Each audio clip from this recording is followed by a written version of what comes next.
नमस्कार दोस्तों, स्वागत है आपका आपके अपने YouTube चैनल दीपक रचित कथा में। दोस्तों, जैसा कि हम सभी जानते हैं कि कोई भी त्योहार हो या कोई इवेंट, उसे मनाने के पीछे कुछ कारण होते हैं।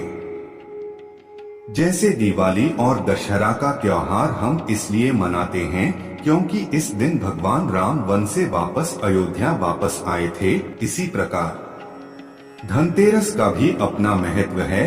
दोस्तों, पौराणिक कथा के अनुसार धनतेरस का संबंध समुद्र मंथन से है, क्योंकि समुद्र मंथन से कार्तिक माह के कृष्ण पक्ष की त्रयोदशी के दिन भगवान धनबल तरी अपने हाथों में अमृत कलश लेकर प्रकट हुए थे। मान्यताओं के अनुसार सृष्टि में चिकित्सा विज्ञान के विस्तार के लिए ही भगवान विष्णु ने धन्वंतरी का अवतार लिया था और वे देवताओं के वैद्य भी हैं। इनकी पूजा करने से आरोग्य, सुख यानी स्वास्थ्य लाभ मिलता है।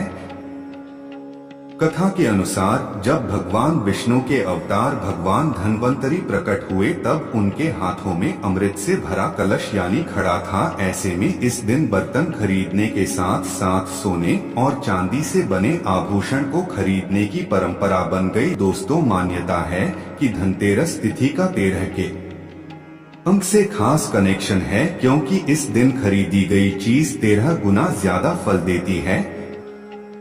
इसके साथ ही हिंदू संस्कृति में माना जाता है कि देवी लक्ष्मी केवल साफ सुथरे घर में ही प्रवेश करती है। इसलिए धनतेरस पर लोग देवी लक्ष्मी को अपने निवास में आकर्षित करने और आमंत्रित करने के लिए अपने घरों की सफाई करते हैं। लोग रात में भगवान यमराज की भी पूजा करते हैं और उनका आशीर्वाद पाने के लिए दीप जलाकर प्रार्थना करते हैं। दोस्तों, किसी भी त्योहार को मानने से पहले उसके मुहूर्त, पूजा विधि और समय का ज्ञान होना अति आवश्यक है। साथ ही अगर वह धनत्रयोदशी जैसा त्योहार है तो खरीदारी के मूल को भी जानना जरूरी है।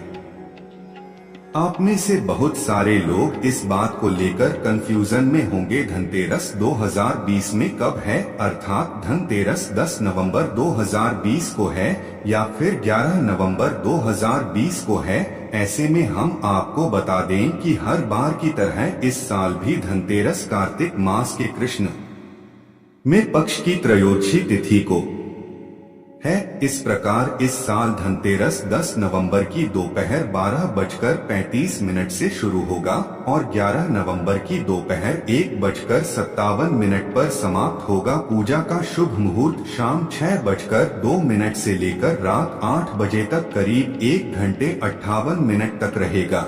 दोस्तों, त्योहार के मौके पर बहुत सारी चीजें ऐसी होती है जिसे करना चाहिए, लेकिन बहुत सारी ऐसी भी चीजें हैं जो करना शास्त्रों में वर्जित है, बताया गया है, अर्थात करने की इजाजत नहीं है, वरना उसका भी नुकसान होता है। ऐसे में हम आपको बता दें कि हमें धनत्रयोदशी अर्थात धनतेरस पर क्या खरीदना चाहिए और क्या नहीं खरीदना चाहिए। तो सबसे पहले जानते हैं कि धनतेरस के दिन कौन सी चीजें हमें भूलकर भी नहीं खरीदनी चाहिए। दोस्तों, धनतेरस का मतलब यह नहीं है कि आप इस दिन सभी चीजों की खरीदारी कर सकते हैं, बल्कि कई ऐसी चीजें होती हैं जिन्हें अशुभ माना जाता है।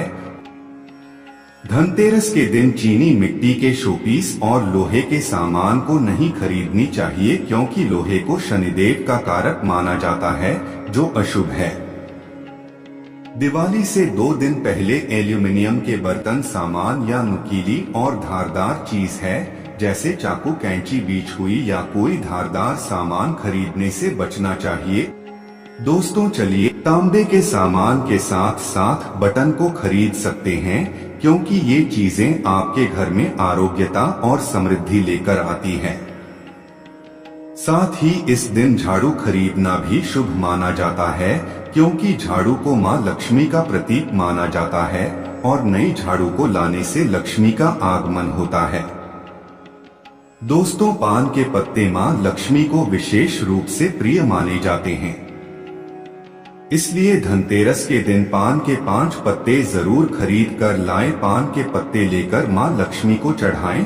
दोस्तों, साथ ही धनतेरस पर धनिया या फिर धनतेरस के बीज खरीद कर जरूर लानी चाहिए। माँ लक्ष्मी को धनिया अर्पित करें और थोड़ा सा धनिया अपने धन के स्थान पर भी छिड़क दें। ऐसा करने से माँ लक्ष्मी की कृपा हम सभी को सदैव के लिए प्राप्त होगी। धनिये को खुशहाली का प्रतीक भी माना जाता है। ध्यान रखें कि इस धनिये का प्रयोग खाने में नहीं करना चाहिए। धनतेरस के दिन लक्ष्मी चरण घर में लाना बहुत शुभ माना जाता है। लक्ष्मी चरण इस दिन घर में लाना मां लक्ष्मी का आह्वान माना जाता है और इस दिन घर में मां लक्ष्मी के चरणों को घर में लाना उन्हें अपने घर में निमंत्रण देने के समतुल्य है। धनतेरस पर लक्ष्मी जी के 2 चरण घर में लाने चाहिए। एक चरण मुख्य द्वार पर अंदर की तरफ आते हुए लगाने चाहिए और दूसरे चरण पूजा के स्थान में अंदर आते हुए लगाने चाहिए। धन के शुभ अवसर पर आपको अपने घर में धन की देवी मां लक्ष्मी और शुभ लाभ के देवता गणेश जी की मूर्ति अवश्य लानी चाहिए। याद रखें कि यह प्रतिमा मिट्टी की बनी होनी चाहिए ताकि इन्हें अगले साल विसर्जित करके उसके स्थान पर नई प्रतिमा ला सके। धनतेरस पर झाड़ू घर में लाना बहुत ही शुभ माना जाता है। झाड़ू को मां लक्ष्मी का प्रतीक माना गया है, इसलिए इस दिन झाड़ू घर में जरूर लानी चाहिए। जिस प्रकार झाड़ू हमारे घर को साफ करती है, उसी प्रकार से मां लक्ष्मी पर नए चावल की फसल तैयार हो जाती है और इसी धान से खीर तैयार की जाती है। इसलिए धनतेरस के दिन खीर बताशे अपने घर में जरूर लाने चाहिए। ध्यान रखें कि हमेशा नए खीर बताशे ही हमेशा लाने चाहिए। पुराने रखें खीर बताशे नहीं चढ़ानी चाहिए। नए बताशे धनतेरस पर में लाने से पूरे साल आपके घर में धन और धान्य की कमी नहीं होती। दोस्तों, धनतेरस के दिन आपको सबसे पहले सुबह उठकर घर की सफाई करनी चाहिए और घर से ऐसी चीजों को हटा देना चाहिए जिनका आप इस्तेमाल नहीं कर रही हैं, यानी आप अपने घर की कमांड वस्तु या फिर जिन गैर जरूरी चीजों का इस्तेमाल नहीं कर रहे हैं, उन्हें घर से बाहर कर दें। आपको इस दिन अपने घर की सजावट फूलों से करना चाहिए और घर पर चांदी लाना चाहिए। इसके साथ ही माता लक्ष्मी की पूजा करते हुए उन्हें कमल पुष्प अर्पित करना चाहिए। यह कार्य शुभ माना जाता है। दोस्तों, साथ ही अगर आपको धनतेरस के दिन भगवान धन्वंतरी देवी लक्ष्मी और भगवान कुबेर देव की कृपा प्राप्त करनी है, तो आपको शुभ मुहूर्त और पूजा की शुरुआत करना चाहिए। इस दौरान सबसे पहले आपको कुबेर देव और भगवान धन्वंतरी के चित्र की स्थापना करनी चाहिए। साथ ही माता लक्ष्मी और भगवान गणेश की भी मूर्ति को स्थापित करना चाहिए। फिर सभी देवी देवताओं को तिलक लगाएं, कुछ फल मिठाई आदि अर्पित करें और दीपक जलाएं।